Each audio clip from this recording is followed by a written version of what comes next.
name is Dan Hoisington. I'm a historian. I wrote the history of New Ulm 2 years ago.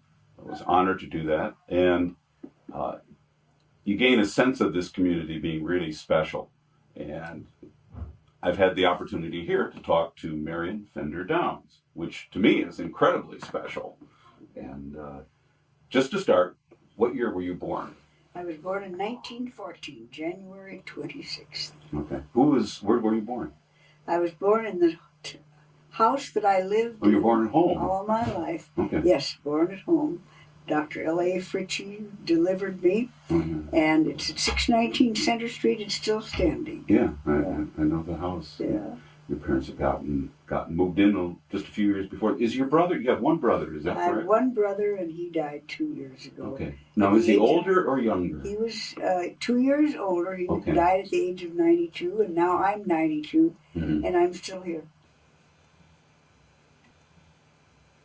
So you grew up down there. I want to talk a little bit about your parents and sort of the background, what was going on in the family, because you had a big family between all the cousins and we had and the most wonderful extended family. Every Sunday we would go out and eat at somebody's place or at our place, and there would always be at least 35 people there, and they really put on some meals there. And our favorite, of course, was going to Aunt Molly Fritchie's down the house is still there. On German Street. Wonderful house, yes. Yeah. And we would have 35, and we children would, of course, have to sit at tables, card tables that were around in the living room and around. And then came the day when we were old enough to sit at the family table. And, you know, that was wonderful, and it was so great. There would be Dr. L.A. who would expound, and he would sort of have the conversation. He would lead it, and he was such a wise, wonderful old man. That was Ted Fritchie's father. Yes. He's one of the people that I made a short list of people I would love to have gone back in time and interview. And he seemed to have a real presence. Did you pick that? He really did. He was. We never called him anything but Uncle Doctor. Uncle Doctor. O-N-K-E-L, of course, for Uncle. Yes. And he actually, of course, he was a wonderful family doctor. He would come to the house. I remember having scarlet fever and measles, and the Uncle Doctor always came, and he stood there with his wonderful, look over his glasses like this, and he was so wise, of course, and what he said, we did. Believe me, he was just wonderful. Let me go through the extended family here then, with your on your father's side, first of all. So you had uncles, you had Herman? Uncle Herman, Uncle Willie, Uncle Fred. Okay. And we'd go to their houses, for dinner or for any event. Yeah. We would always go there.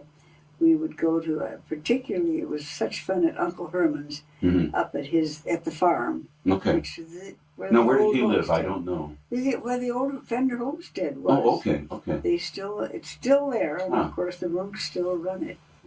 And we'd go there, and when we would have a family gathering like that, we would always sing old German songs, and somebody would play the violin. Actually, my father played the violin, and they would do silly plays. Or I remember Uncle Herman used to put on an old bear suit, and he'd be the bear, and he would go on and just, of course, delight us children. It was so wonderful.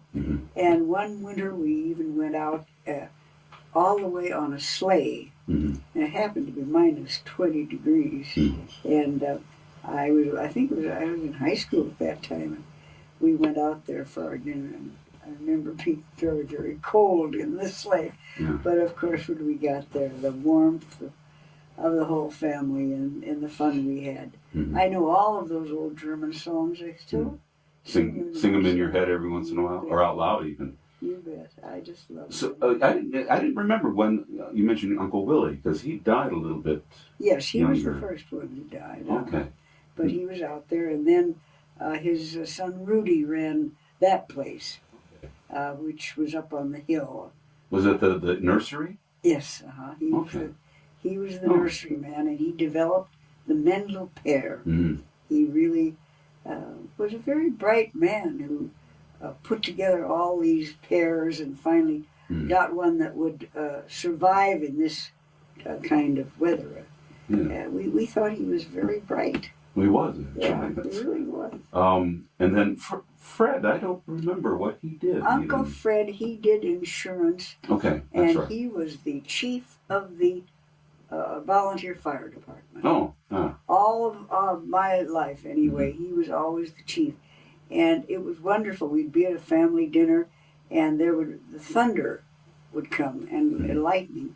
And the minute the thunder would come, he would start counting and find out when the lightning came how far away it was. Yeah. And he always had that in his mind. And if anything got struck, of course, Uncle Fred would be right there. And I remember him so well. He was a dear man. And when I came back once after I was married, and my father was sick at that time, and he came up to see my father, and then he and I went out to Turner Hall that night for dinner and drinks, and I had too many drinks, I remember. And the next morning, he came up. He walked all the way, of course, from his house. He came up, and I said, "Oh, I'm a little hungover. I had too much." He said, "Well, I had 5 beers, and in between all of them, I had a brandy." So I figured he should be, but he was fine, and he was 95 at the time, I think, something like that. You did fine with that. That's right. That's right. And then you had a couple aunts I had on that side. Who? Let's see. Aunt Molly, particularly, was the only one of my father's sisters who were here. Okay. The others had all married in St. Paul. Aunt Emmy had married the Hauser, who was a sold malt to the beer companies. Sure, yes. And Aunt Lou had married a doctor who I remember had gone to study in Germany after they were married. And they went over there. And then the other one, Aunt Kate Albrecht, and the Albrechts were, I think they were the fur companies in St. Paul. So you got together occasionally with them, but not on the regular. That's right. We'd go down there and visit with them. And they were all dear, dear women, wonderful women, and their husbands were great too. But did you say one remained here in town? Just Aunt Molly, yeah. Okay. Now, was she married? Aunt Molly Fritchie. Oh, okay. Yes, I'm sorry. Yeah. I'm not used to calling her. I know. And the newspaper all accounts always called her Mrs. L.A. Fritchie. That's right. Women didn't have first names sometimes well, in the she news. was Amalia, actually. Okay. And so we just called her Aunt Molly, and she lived to be 96 or 70. Did she? Okay. Yes, and so did Aunt Minnie, who was the one who went to Germany. Grandpa Pfaender took the girls to Germany a couple of times on trips. And he took them back there. And while she was over there at one time, she met this Mr. Linholt. And they were married, and he lived on Lake Constance. He had a farm on Lake Constance. And so Aunt Minnie was there until after the war. And then he had died. And she came back, and she brought with her the youngest son, Eric Linholt, who then became a doctor, and he's now a doctor down in Florida. I didn't know about him. I've often wondered, did it feel special growing up being a Pfaender in New Ulm? Or did you even think about it? I don't know. I never thought about it. They were all wonderful people. It was family. We were family. And Turnverein. Turnverein was well, I mean, you go to the Turnverein and see your grandfather's picture up there. Yeah, I guess so. Was it up there then? I've forgotten. Probably. Something must have been there. But we really, it was such a wonderful life with lots of people all the time, It was great. I want to talk about your mother's side of the family, because she kind of gets neglected a little bit. I know. In all the Pfaender talk. But the Newmans? The Newmans. Now, was your grandfather alive? I saw him just briefly when I was about 4 or 5 years old. There's a picture that we have, but I don't remember. And he ran a store down on Minnesota Street. I don't remember the store. You don't remember no, that? Okay. I don't think it was in existence.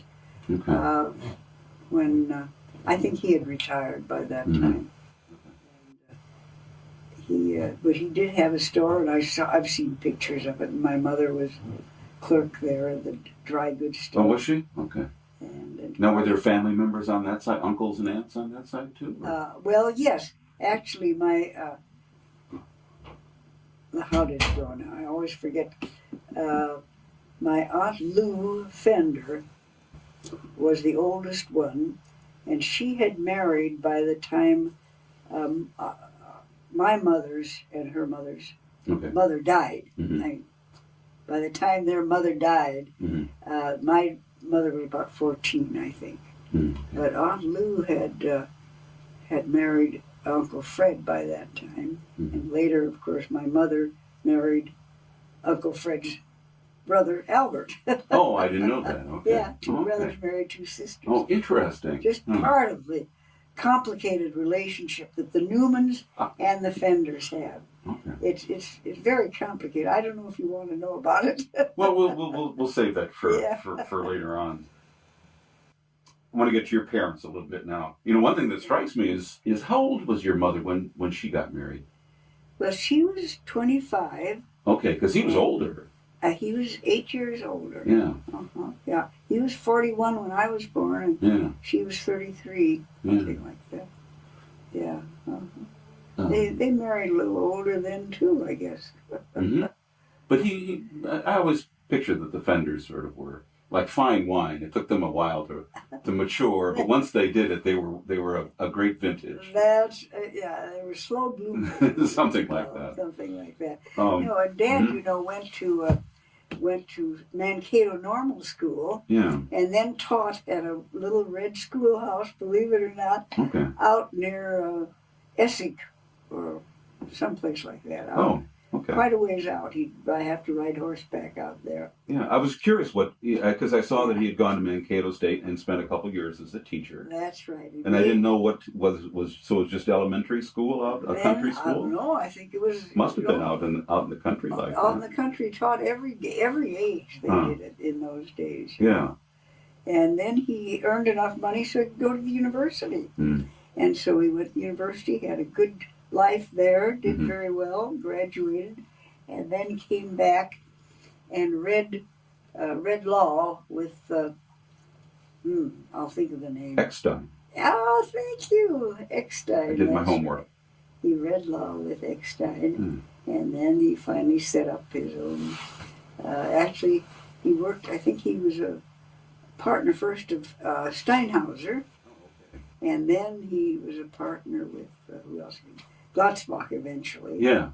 And then, of course, Mr. Nierengarten. Yes. And then there was somebody in between, and I've forgotten.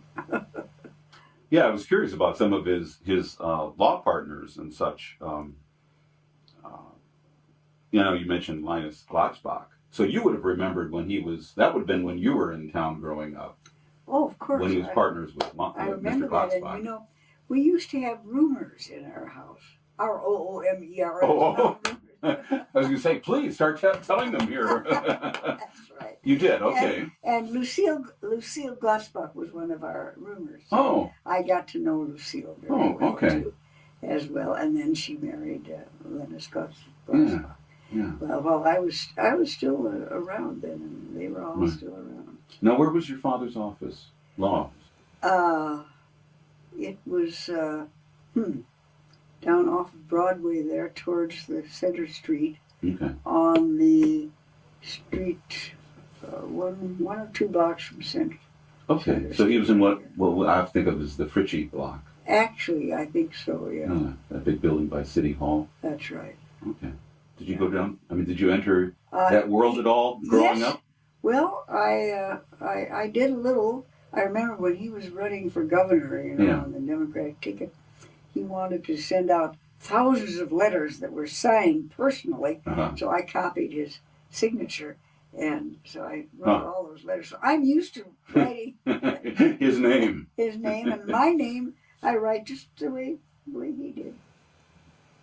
One of the first instances I saw his name in the newspapers, besides going to school and such, was with the Gebhardt murder. Yes, yes. Did he ever say anything about that? You know, they were very circumspect about that. Which a lawyer should be. Which they should be. And my mother was interviewed because I think she had dated Dr. Gebhardt. Mm-hmm. And so she was on the witness stand to testify about him. Mm-hmm. And my father interviewed her, questioned her on the witness stand, which was a strange thing. That was before they were married. Yeah, that must have been unusual. Yeah, it was. But they never took sides. I have no idea what they thought. I really don't. They were so sure that we kids wouldn't in any way be prejudiced or in any way. Right. Yeah. A lot of newspaper stories would always mention your father as a musician. Oh, yes. A violinist? He was a violinist, and he played the saw? Musical saw. And it was wonderful. He played it with a violin bow. And that was one of the things he'd do for the turnvereins, the shout turn and all the turnverein things. He would play, I've forgotten what he played, but there's one particular song that was just beautiful. Ooh, these beautiful, it really was a beautiful sound if you've ever heard it. No, I haven't. It's a lost art, unfortunately. It's amazing how beautiful a sound it is. And the tremula is magnificent. It was great. And it said he played the zither? I not remember. Oh, yeah, that's right. Oh, and Uncle Willie had a zither. Did he? Okay. He played the zither. Or was it Uncle Herman? One of them. And the violin, of course. So do you remember him playing the violin? Oh, indeed. And I still have that violin. It was Grandpa Fender's violin. Oh, was it? Okay. And there's something funny about it. If you look through it, it says it was made in like early 1800s in Germany somewhere. But the violin isn't a very good violin, really. Okay. And I played it too. He taught me to play it all by ear, so I still have that in the old case too. I really should bring that for the museum, shouldn't I? I remember reading some things about Wilhelm playing the violin too at different. Because one thing I picked up in learning about the history is we think so much of German music now as the bands, But there was a wonderful streak of, like when you mentioned Fritz Kreisler last night. Classical music. Yes. I was brought up on classical music. In fact, I played Schubert and Schumann. So did you take lessons at all? No, my father taught. Just taught you? Okay. And I don't think he took lessons. His father taught him. Okay. We weren't very good violinists, believe me, but we had fun. Well, that's maybe the best part of it. Yeah. And I saw one thing in his obituary that he actually wrote some music every once in a while. He wrote a song during the war. My soldier daddy's coming home. A sentimental thing. I have a copy of it. Do you? Okay. Is it any good or? You're not sure, huh? I'm afraid it's pretty corny. Okay. Well, he would have been up in about 70 or so then at that point. Yeah. When was that? I've forgotten. Okay. Well, it was during the war. It was during World War II. Yeah.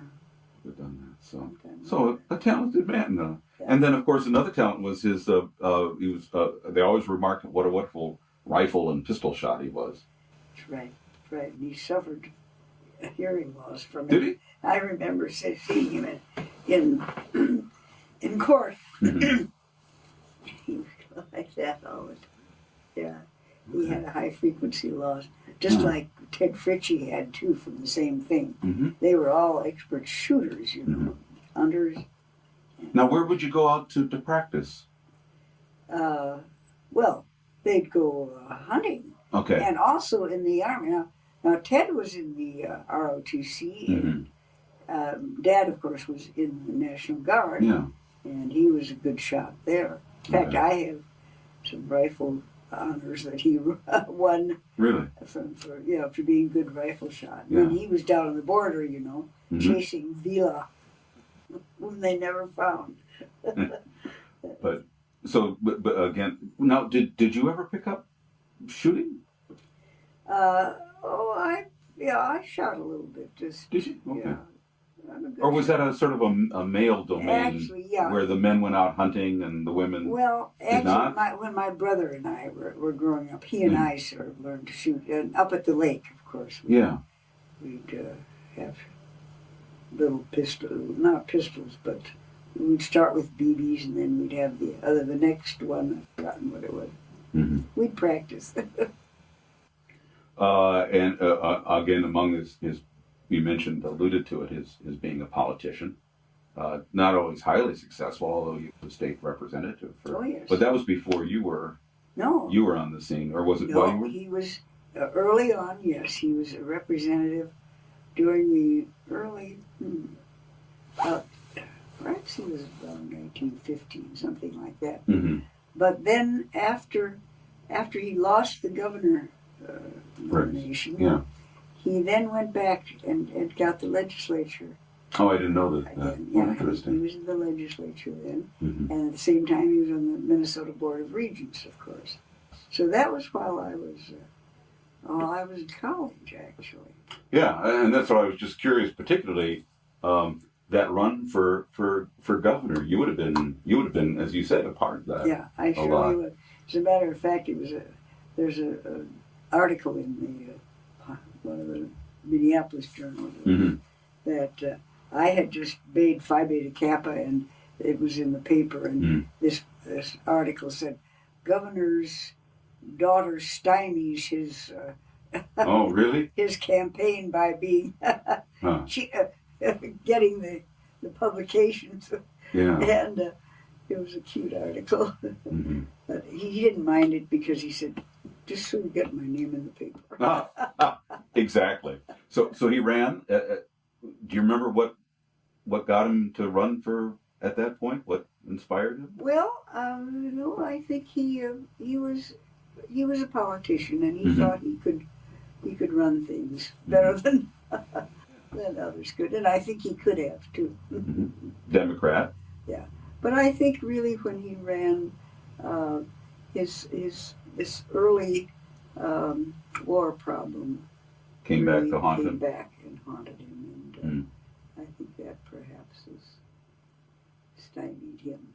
Well, a couple, and I find this interesting about him is that he spent so long in the National Guard, so he was not obviously he was sympathetic to the military all throughout all of of course, this. he was mustered out as a major. But he pushed a referendum. He wanted to have an amendment to the Constitution where you could only declare war by a public referendum. He liked that, and he also wanted some sort of a law passed that the Germans would not have to. The Germans here, he would not have to fight in Germany. Mm-hmm. And it was wonderfully visionary. Mm-hmm. It was an early time. We think it's ridiculous of anybody to think of something. Yeah. But in those early times, you were a little closer to the government, and you trusted that things could be done. Right. And he was a visionary for that. That sort of shed a little light that all those experiences remained with him throughout his life. Yeah, that's right.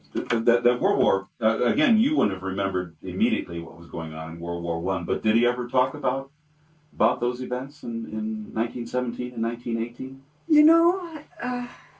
I don't remember hearing about it, certainly for many years after, when I was older and sort of could read history and stuff. Yes. Then I realized what had happened. He held no bitterness about it at all. He was one of those who said, "It's done. I get on with our lives." And they never mentioned, they weren't bitter about it at all. Even though, I can remember during the war, I was 4 years old, and I remember somebody coming to the door and breaking in, and I opened the door for them, and they came in, and we're here to search, and then they searched the whole house. Yeah. They even threw my toys around and didn't pick them up, and I can remember that. And evidently, I don't know, I don't think they found anything. Were we hoarding sugar or flour, you know? Yeah. But of course, there was nothing. And they just, you know, sort of messed up the whole house. Yeah. I just have this vague memory of that, of that having happened when I realized what it was. My sense is that he was under enormous pressure because, of course, they were threatening to take away his career. Oh, that's right. That's right. And of course, he did. They had a hearing at the bar association had a hearing, and you know, they made him admit they were going to take his license away if he didn't recant and say that he did commit treason at this meeting. And you know, he had 2 children to support and a wife, and he recanted. He said, "Okay, I'm guilty." And then they forgave him, but they made him go around and give talks about being drafted. Yeah, I've read a speech he gave in Gaylord the following year, and you know, again was sort of, well, this is, you know, we should have done what we did, and so. Oh, it was a terrible. That commission was just evil, and they've admitted it since, of course. Yeah, looking one back, of the darkest days in Minnesota history. A terrible commission. But you know, I understand now. When we went through this last war, I understood why people get excited. You know, they lose reason somehow. Yes. We did too. We put all those Japanese in concentration. Yeah. You know, we lost reason too. Yeah. So I understand that. And he did too. He forgave, although of course he was a patriot, and his father was. Father fought. You know, they loved freedom. That's why Wilhelm came here. He wanted to be free, and that's the symbol of the Turnverein. They wanted to be free of everything, and they would call themselves free thinkers, but it didn't mean that they were different from other religions or anything. It just mean they were freedom of religion. People should be free to make their own decisions on everything, and that was what we were brought up in. Wonderful. I'm curious why you're on that subject. When your father died in the obituary, it mentioned that the congregational minister handled that. Now, were you going to the congregational church? We always went to church that I can remember. Okay. Yeah, and you know, most of the Turners had church relations. So I don't know what the problem was.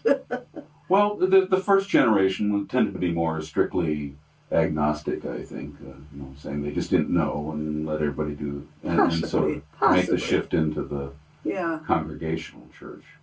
No, but you know, we never knew that. All religions were great. We supported all religions. It didn't make any difference. So did you going down to the congregational church? I used to give recitations there at Christmas time. And did you? Oh yeah, I went to Sunday school there. Sure. Then later I joined the Episcopal Church because so many of my friends were Episcopalians.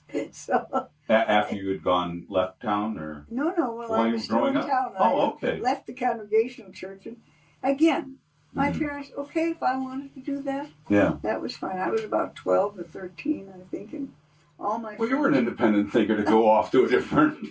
That's right. 12. But you see, this was the point. You're free to do what you want to do, what you have to do. And I don't remember if they ever objected at all. They were great. Now, your mother didn't have the public career, so, you know, you can't find as much about her. But I tell you, she was wonderful. Always there, you know, supplying the background for Dad and for all of us. And was a wonderful, wonderful cook and wonderful housekeeper, and just a great gal. And we, you know, the Newmans have some wonderful old traditions too that I knew about. little Well, stories. like what? Yeah. Little stories like my great grandmother Ruskuff. When she was born, she weighed 1 pound, and they wrapped her in cotton and put her in a cigar box and put her in the oven, wood stove. They put her in the oven, but she survived.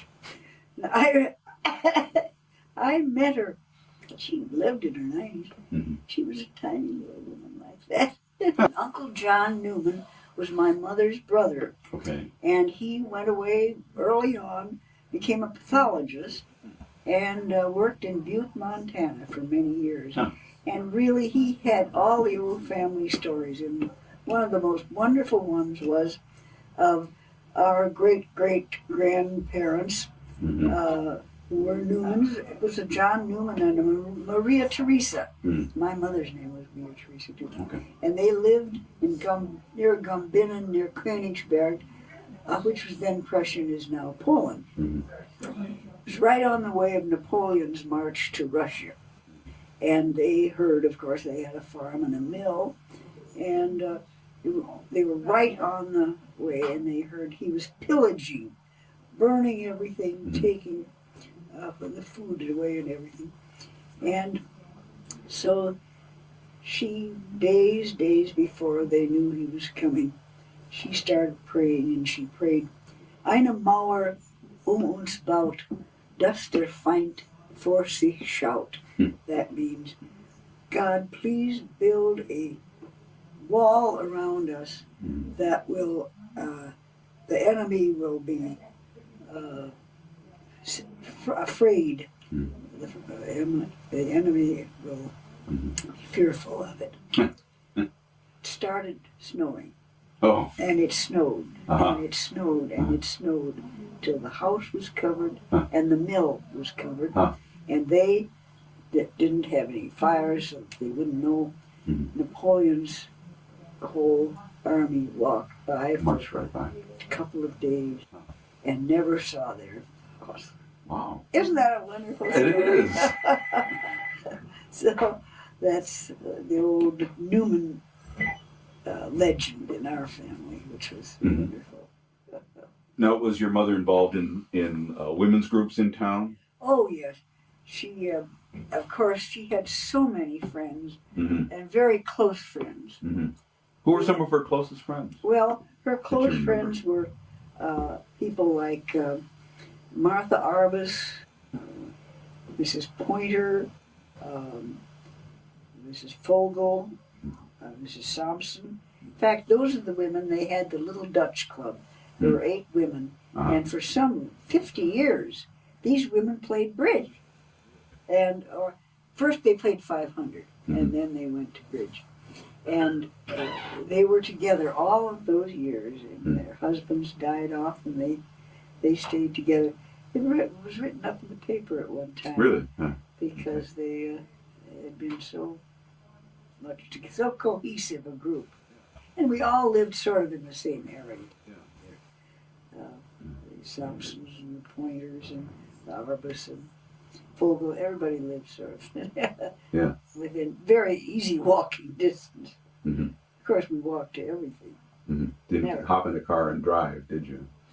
Well, You must have had a car, though. Well, at one point. But I remember very early on riding in carriages. Do you? And I had, on my mother's side, the Ruskup side, I had Uncle Charlie Brust, and his wife was a Ruskup, I think. And he was a fine horseman, and he had horses. We used to ride in his carriages, and I remember. I still have the blanket that they used to put over me when we'd ride in the carriage. I cherish that. It's pretty old and worn, but it's a wool blanket that I remember riding in. And then, of course, I think my father said we had the first Ford in town. Now, I don't think it was the first car, but the first Ford. So he had, early on, he had a Model T. And, of course, then we had a Model T, real, I think it was a 4-door, and with a top that went up and down if we wanted it to. And my brother, when he was about 15, he was driving. In fact, even earlier on, because we had it up at the lake and we needed to drive. And I started driving too. And I remember at 13, I knew how to drive. I watched how to drive. And when I was 13, everybody was gone. My brother was gone, my father, they were somewhere. Yeah. And we girls, there were 3 or 4 of girls, which included one of the Schwartzes, Ivy Schwartz, and Peggy Arbus, and Alice. And we thought, let's go to Sleepy Eye. So I told him how to crank up the old Ford, and I went it. And we girls drove to Sleepy Eye in that Model T Ford. I was 13 years old. And I was scared to death, of course. And we drove back, and all was well. And I never told anybody. So your parents didn't know No. that you had done that? I was going to say, I was wondering what the welcoming reception was going to be. No, unfortunately, nobody home. was home when I got back. That was a terrible thing. And the next awful thing I did was when the first airplane came to town. Yeah. The first airplane, they had, they were selling rides. You know, it was one of those barnstormers. None of us had ever seen an airplane before. Yeah. And I was perhaps about 13, 14 at the time. And Winnie Hummel and her brother had a car, and he and we 3 of us drove out to see the airplane. And of course, here it was with a seat where one could ride in. I couldn't stand it. I had to have a ride. It was $10, and I asked Winnie's brother, "Could I borrow $10?" Yeah. He said, "Sure, you borrow." So I had a ride. My first ride in there was an open cockpit, and you know all he did was drive around. But it was wonderful. And I said, I'll find the money. Don't tell anybody. I got home, and my father was there, and he said, "Hey, how did you enjoy that ride? Here's $10." That's the kind of guy he was, you know. Yeah, because that would have been a pretty good amount of money. It was. It really was. But, you know, it was worth it. And then I jumped out of a plane when I was 90. Oh, that's right. That's right. So I was commemorating that. Yeah. So that would have been when the first airport in town over by where the country club is now? There was no airport. Wasn't no airport? Where did you do this? Just out in the field? A farmer's field. Oh, okay. Up here somewhere. Okay. Yeah. It came in an open field. Wow. So, I mean, just to touch one more time on your parents. I don't know do you know how they met? Did they ever tell you there? I mean, they must have known each other for a long time. Oh, I'm sure they knew each other, yes. Just everybody in town. Yeah, and then they just decided somewhere finally that... Somewhere on the way, yeah. I don't know how it happened, but they both were ready to be married. You know, they were both old enough at that time. Yeah. And I guess they found each other. And as I said, my mother was a really beautiful woman. Yeah. The pictures are just lovely. Now, if you had a chance, you don't get a chance to speak at your parents' funerals and all that, but if you were to sort of sum up how you'd like people to remember your mother, what would you say to them? Well, she, of course, was a very busy and active and very able woman, but had a wonderful sense of humor. She would, there's some things I just gave to Darla that will tell you what kind of a sense of humor she had. She was, she loved to tell stories, sort of off-beam stories. One that she just loved, you know, women's suffrage had was just being roiled up at that time. And she loved the story of the women's suffrage woman who got up and said, "We want what the men have. So I say, down with the pants and up with the skirts, and then we shall see things in their true light." She loved that story, you know. So she wasn't just... I don't think you should do that. That's just an off. That is. But it gives me a new appreciation for... That's right. your She mother. had lovely stories like that. She just loved, and she loved to sing. Of course, we had music in our family like mad. Mm-hmm. Would she like to sing then too? Yeah, we sang all the time. Yeah, we had our family gatherings. Singing was part of our lives. Mm-hmm. So, what parts of you do you say that's what I got from my mom, my mother? Well, I think that kind of sort of a little malicious sense of humor, perhaps, I got from her. And I look back often and think, oh, I'm doing just what Mom did. She did it good. Mm-hmm. And then your father, again, I'm interested in him as his political career and his public career. But how would you tell a historian, this is what you should know about my father? This is sort of if you were to summarize him. To me, of course, he was the greatest father in the world, and this will summarize it. Yeah. When after both Mother and Dad died, I'd go back and see the old friends, and visit with them. And one after the other would say this, "Oh, Marion, I remember, for your father you could do no wrong." Huh. And that was my relationship with my father. Yeah. He was just a loving, wonderful father. That business about giving me the $10 was a pretty good example. I really could do no wrong. Yeah. Are there things that you look at yourself doing and you go, oh, that was just like I got from my father? Of course, Dad was interested. He was very intellectual, and he started me on thinking about things and reading and really analyzing things. Don't believe everything you read or hear. Analyze it.